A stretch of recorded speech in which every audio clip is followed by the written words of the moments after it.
প্রিয় বন্ধুগণ, আজকে আমরা শিখব সিম্পল কম্পাউন্ড কমপ্লেক্স একটা থেকে আরেকটা কিভাবে পরিবর্তন করবেন সেই সকল বিষয়গুলো নিয়ে। তাই আসুন ভিডিওটি প্রথম থেকে শেষ পর্যন্ত দেখি এবং পুরো বিষয়টি বুঝে নেই। আজকের ভিডিওটি Khan method a complete book of written spoken English grammar এই বই থেকে নেওয়া হয়েছে। এই বইটি সম্পূর্ণ বাংলা অর্থ সহকারে ভিডিও লেকচার আলোকে তৈরি করেছে। আমাদের ভিডিওগুলো দেখুন, ইনশাআল্লাহ প্রতিটি ভিডিও আপনাদের কাজে আসবে এবং ভালো লাগবে। হ্যাঁ বন্ধুগণ, এখন আসুন মূল আলোচনা। আমরা আলোচনা করতেছি যে কিভাবে সিম্পল কম্পাউন্ড কমপ্লেক্স একটা থেকে আরেকটা পরিবর্তন করা যায়। তাই আপনারা ডায়াগ্রামটি রপ্ত করুন, তাহলে আয়ত্তে চলে আসবে।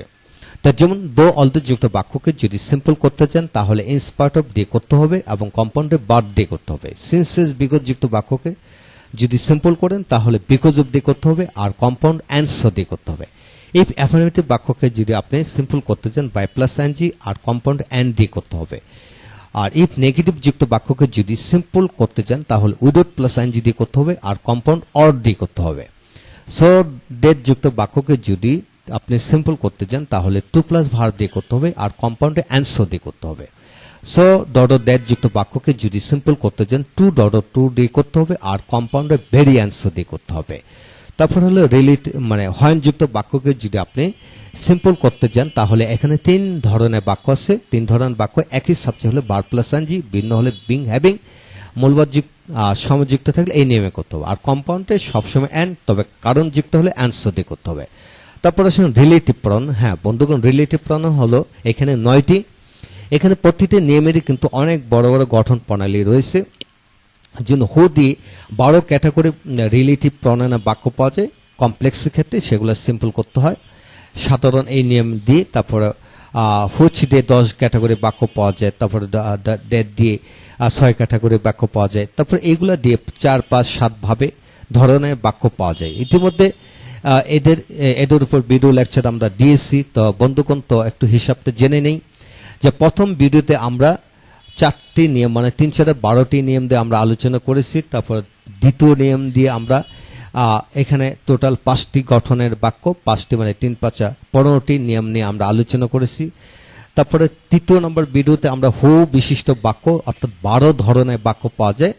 তা 12 ধরনের বাক্যকে কিভাবে সিম্পল করতে হবে, কম্পাউন্ড করতে হবে সেগুলো নিয়ে আলোচনা করেছি। তারপর চতুর্থ ভিডিওতে আমরা আলোচনা করেছি এখানে হু বিশিষ্ট সিম্পল যে বাক্য গুলাকে 12 ক্যাটাগরি বাক্য পাওয়া যায়, কিভাবে সিম্পল বাক্যগুলোকে হু দিয়ে করতে হবে উল্টো করে আমরা শিখেছি।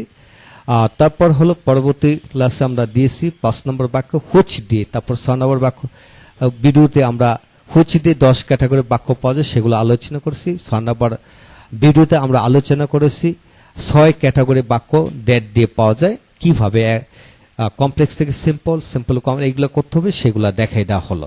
তো বন্ধুগণ, ইতিমধ্যে যারা ভিডিওগুলো দেখেছেন তাদেরকে ওয়েলকাম। যারা দেখেননি তারা ভিডিওগুলো দেখে নেন এবং ফেসবুক এবং ইউটিউব থেকে যদি খুঁজে বের করতে সমস্যা তারা কমেন্টস করুন, আমাদের সাথে যোগাযোগ করুন। আমরা ভিডিও লেকচারগুলি পেন ড্রাইভের মাধ্যমে দিয়ে থাকি। ইতিমধ্যে এই বই থেকে প্রায় 300 প্লাস অর্থাৎ 300, 350 ভিডিও লেকচার তৈরি করা হয়েছে। যাদের ভিডিও লেকচার দরকার তারা পেন ড্রাইভের মাধ্যমে নিতে পারেন। আমাদের সাথে যোগাযোগ করুন এবং কমেন্টস করুন, তাহলে আমরা আপনার সাথে যোগাযোগ করব ইনশাল্লাহ। তো বন্ধুগণ, আজকে আমরা বাকি রিলেটিভ প্রনাউন নিয়ে আমরা আলোচনা করব। তাই আসুন শেষ ভিডিওতে আমরা সব কিছু শিখে নেই। হ্যাঁ বন্ধুগণ, এখন আসুন বাকিগুলো আমরা আলোচনা করব। যেমন প্রথম হলো হোয়াট দিয়ে কিভাবে করতে হবে। হ্যাঁ বন্ধুগণ, হোয়াট দিয়ে আমরা শিখব। যেমন লক্ষ্য করুন যে I know what you are reading, আমি জানি তুমি যা পড়তেছ, অর্থাৎ তুমি যা পড়তেছ তা আমি জানি। উত্তরটি হবে আই নো ইউ রিডিং, আমি তোমার পড়াটি জানি। তো বন্ধুগণ, এইভাবে যদি হোয়াট ইউ আর রিডিং অর্থাৎ কি হোয়াটের পরে যদি এরকম সাধারণ বাক্য থাকে তাহলে এটাকে এই গঠনে করতে হবে, অর্থাৎ সাবজেক্টে পজিটিভ, ভার্বের সাথে আইএনজি দিয়ে করতে হবে। দ্বিতীয় নম্বর নিয়মটি আসি। এখানে যেমন I know what his name is, আমি জানি তার নামটি কি, আমি তার নাম কি আমি তা জানি। তো উত্তরটি হবে আই নো হিজ নেম, আমি তার নাম জানি, আমি তার নাম জানি। তো এই জাতীয় বাক্যকে এইভাবে করতে হবে। আই নো হোয়াট হিজ, আমি জানি সে কি, আমি জানি সে কি। উত্তরটি হবে আই নো হিম, আমি তাকে চিনি। Everybody knows what he has, সবাই জানে তার কি আছে। Everybody knows about his having anything, সবাই তার কোনো কিছু থাকার ব্যাপারে জানে, এইভাবে হবে। তা বন্ধুগণ, দ্বিতীয় পৃষ্ঠায় আমরা যাব, যে এখানে বাকি নিয়মগুলো লক্ষ্য করুন। এখানে হট দিয়ে অনেক ধরনের বাক্য পাওয়া যায়, সেটা লক্ষ্য করুন। যেমন হট হি সেইজ, সে যা বলে মে বি কারেক্ট, অথবা সঠিক হতে পারে। হি সেইং মে বি কারেক্ট, তার বক্তব্য সঠিক হতে পারে। তো বন্ধুগণ, প্রথম অংশটা আমরা দেখেছি যে অবজেক্টের ঘরে হোয়াট এবং তার বাকি অংশ আছে। আর এইখানে আমরা দেখতেছি যে সাবজেক্টের ঘরে হোয়াট বসে কিভাবে বাক্য হয়। যেমন হোয়াট হি সেইস, সে যা বলে মে বি কারেক্ট, সত্য হতে পারে। উত্তরটি হবে simple, he saying may be correct, তার বক্তব্য সঠিক হতে পারে বা সত্য হতে পারে। তারপর আসেন 2 নম্বর নিয়মটি, যে হোয়াট ইউ সে, তুমি যা বলো, ক্যান হেল্প মি, আমাকে সাহায্য করতে পারে। You saying can help me, তোমার বক্তব্য আমাকে সাহায্য করতে পারে। হোয়াট হি হ্যাজ, তার যা আছে, may not be enough for him, তার জন্য যথেষ্ট নয়। তো his having may not be enough for him, তার থাকাটা, তার সম্পদ থাকাটা বা আছে এমন হয়তোবা তার জন্য যথেষ্ট নয়। তো বন্ধুগণ, একটু খেয়াল করে পড়বেন যে মূলবাদযুক্ত বাক্য এবং আছে বা নির্যুক্ত বাক্য কিভাবে হচ্ছে, সেটা খেয়াল করবেন। তারপর 4 নম্বর বাক্যটি হলো what you are is known to all, তুমি যা সকলের চেনা। You are known to all, তুমি সকলের কাছে পরিচিত। তো বন্ধুগণ, আবার বলি, what you are is known to all, তুমি যা এটা সকলের কাছে জানা। তো what you are known to all, তুমি সকলের কাছে পরিচিত। তো বন্ধুগণ, লক্ষ্য করেন এখানে টোটাল 4 ক্যাটাগরি বাক্য দেওয়া হলো, পেছনে হলো 3 ক্যাটাগরি বাক্য দেওয়া হলো। তো এইগুলো সবকিছু যদি আপনি হিসাব নিকাশ করে পড়েন, তাহলে সমস্ত জীবনের শিক্ষা হয়ে গেল। আপনিও শিখলেন, আপনার সন্তানকে শিখাতে পারলেন, এবং সাথে বাংলাটা যদি রপ্ত করে, যদি প্রতিটি নিয়মে যদি 10টি করে বাক্য নিজে থেকে বানিয়ে লেখুন, তাহলে সমস্ত জীবনের জন্য রিটেন, স্পোকেন গ্রামার সবকিছু রপ্ত হয়ে যাবে। এখন আসুন আমরা হোয়াট দিয়ে শিখব। লক্ষ্য করুন, চমৎকার নিয়ম। হোয়াট 4 ক্যাটাগরি বাক্য আমরা দেখতে পাই।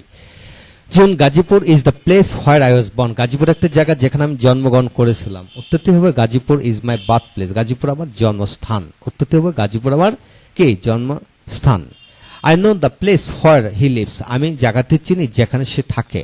আমি তার I know his living place, আমি তার বসবাস জায়গাটি চিনি, আমি তার বসবাসের জায়গাটি চিনি। এইভাবে হবে। 3 নম্বর বাক্যটা হলো এটি সেই বাড়ি হোয়ার মাই আঙ্কেল লিভড ইন 1992, এটি সেই বাড়ি যেখানে আমার চাচা 1992 সালে বাস করত। তো my uncle lived in this house in 1992, আমার চাচা 1992 সালে এই বাড়িতে বাস করত। তো বন্ধুগণ, একটু খেয়াল করে পড়তে হবে যে আমার চাচা, এটি সেই বাড়ি যেখানে আমার চাচা বাস করত, এই বাড়িতে আমার চাচা বাস করত। এইভাবে খেয়াল মিলিয়ে লিখতে হবে। তবে 4 নম্বর বাক্য হলো আই হ্যাভ এ ল্যান্ড, আমার একটি জমি আছে, where I can build up a house, যেখানে আমি একটি বাড়ি তৈরি করতে পারি বা নির্মাণ করতে পারি। উত্তরটি হবে হ্যাভ এর ব্যাপারে। এটা আই হ্যাভ এ ল্যান্ড, আমার একটি জমি আছে, to build up a house, অর্থাৎ আমার একটি বাড়ি করার মতো একটি জায়গা আছে, জমি আছে। এইভাবে হবে। তো বন্ধুগণ, ইতিমধ্যে আমরা 4টি বাক্য শিখে নিলাম। আপনাকে যদি হয় বিশিষ্ট 4000 বাক্য দেওয়া হোক না কেন, কেবল 4 ক্যাটাগরি বাক্য পাবেন। তাই বাংলা অর্থ সহকারে শিখে ফেলুন। হ্যাঁ, এখন আসুন হোয়াই দিয়ে আমরা শিখবো। এখানে 5 ক্যাটাগরি বাক্য লক্ষ্য করুন। I do not know the reason why she is crying, আমি জানি না সে কেন কাঁদতেছে। I do not know the reason of her crying, আমি তার কান্নার কারণটি জানি না। অর্থাৎ সে কেন কাঁদতেছে জানি না, আমি তার কান্নার কারণটি জানি না। সিম্পল হবে এটা। এখন আসেন 2 নম্বর নিয়ম, যে I know why you have come here, আমি জানি তুমি কেন এখানে এসেছো, আমি তোমার আসার কারণটি জানি। I know the reason of your having come here, আমি তোমার আসার কারণটি জানি। পরবর্তী বাক্যটি লক্ষ্য করুন, I know the reason why he has been rich, আমি কারণটি জানি সে কেন ধনী হয়েছে। তা I know the reason of his having been rich, আমি তার ধনী হওয়ার কারণটি জানি, বা বিং রিচ ধনী হওয়ার কারণটি জানি। এইভাবে হয়, আবার এইভাবে হয়। He did not tell me the reason, সে আমাকে কারণটি বলেনি। Why they had huge money and wealth, সে আমাকে কারণটি জানেন, মানে বলেছে না যে সে দে হ্যাড, কেন তাদের এত সয় সম্পত্তি টাকা পয়সা আছে। He did not tell me the reason of their having huge money and wealth. তারা আমাকে কারণটি বলেনি তাদের কেন তাদের এত টাকা পয়সার থাকার কারণটি সে আমাকে বলেনি। তারপর আসেন 5 নম্বর বাক্যটি, he told me the reason why there is a car in their house. He told me the reason to be বা about a car in their house. সে আমাকে কারণটি বলেছিল কেন তাদের বাড়িতে একটি গাড়ি আছে। সে আমাকে তাদের বাড়িতে একটি গাড়ি থাকার ব্যাপারে কারণটি বলেছিল। হ্যাঁ বন্ধুগণ, লক্ষ্য করুন, হোয়াই বিশিষ্ট যদি আপনাকে 5000 বাক্য দেওয়া হোক না কেন, কেবল এই 5 ক্যাটাগরি বাক্যই আমরা দেখতে পাই। বিশ্বাস রাখুন, বিশ্বাস রেখে আপনি পড়তে থাকুন, ইনশাল্লাহ এগিয়ে যাবেন। হ্যাঁ বন্ধুগণ, যা শিখুন বাংলা অর্থকারে শিখুন, তাহলে বিশ্বাস আপনার থেকে হয়ে যাবে। এখন আসুন হাউ দিয়ে আমরা লক্ষণীয় হলো 4 ক্যাটাগরি বাক্য পাই, অর্থাৎ 4000 বাক্য দিল, এই 4 ক্যাটাগরি বাক্যই আপনি দেখতে পাবেন। তাই আসুন 4 ক্যাটাগরি বাক্য শিখে নেই। যেমন I know how he teaches English, আমি জানি সে কিভাবে ইংরেজি পড়ায়। I know the process of his teaching English, আমি তার ইংরেজি পড়ানোর প্রসেসটি জানি। Good result depends on how the students read, ভালো রেজাল্ট নির্ভর করে ছাত্ররা কিভাবে যেমনভাবে পড়ে বা কিভাবে পড়ে। The good result depends on the students reading, ভালো রেজাল্ট ছাত্রদের পড়ার উপর নির্ভর করে। তো আই নো হাউ হিজ, আমি জানি সে কেমন আছে। আই নো অ্যাবাউট হিম, আমি তার সম্পর্কে জানি, আমি তার সম্পর্কে কি জানি।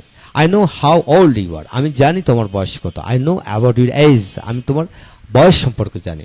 হ্যাঁ বন্ধুগণ, যা বলেছি যে এখানে 4 ক্যাটাগরি বাক্য হাউ বিশিষ্ট কমপ্লেক্সে পাবেন। আপনাকে যদি 4000 বাক্য দেওয়া হোক না কেন, কেবল 4 ক্যাটাগরি বাক্যই পাবেন। শিখে রাখুন, যা শিখবেন হিসাব নিকাশ করে শিখান। তারপরে হোম বিশিষ্ট বাক্য আমরা দেখতে পাই এখন 2 ক্যাটাগরি বাক্য। যেমন the man whom I meet in the hospital, যে লোকটির সাথে আমি হসপিটাল দেখা করেছিলাম সে ছিল বিখ্যাত লেখক, এই ডাক্তার। The man was famous doctor whom I meet in the hospital, এইভাবে যদি হয় তাহলে বাক্যটি হবে I meet a famous doctor in the hospital. আমি একজন বিখ্যাত ডাক্তার আমি হসপিটালে একজন বিখ্যাত ডাক্তারের সাথে সাক্ষাৎ করেছিলাম। তো বন্ধুগণ, এই জাতীয় বাক্যকে এইভাবে করতে হবে। তারপর এখানে the girl home I love is very beautiful, আমি যে মেয়েকে ভালোবাসতাম সে খুব সুন্দর, সে খুব সুন্দর। The girl is very beautiful home I love, আমি মেয়েটিকে ভালোবাসতাম যে ছিল আমি মেয়েটি খুব সুন্দর যাকে আমি ভালোবাসি, এইভাবে হবে।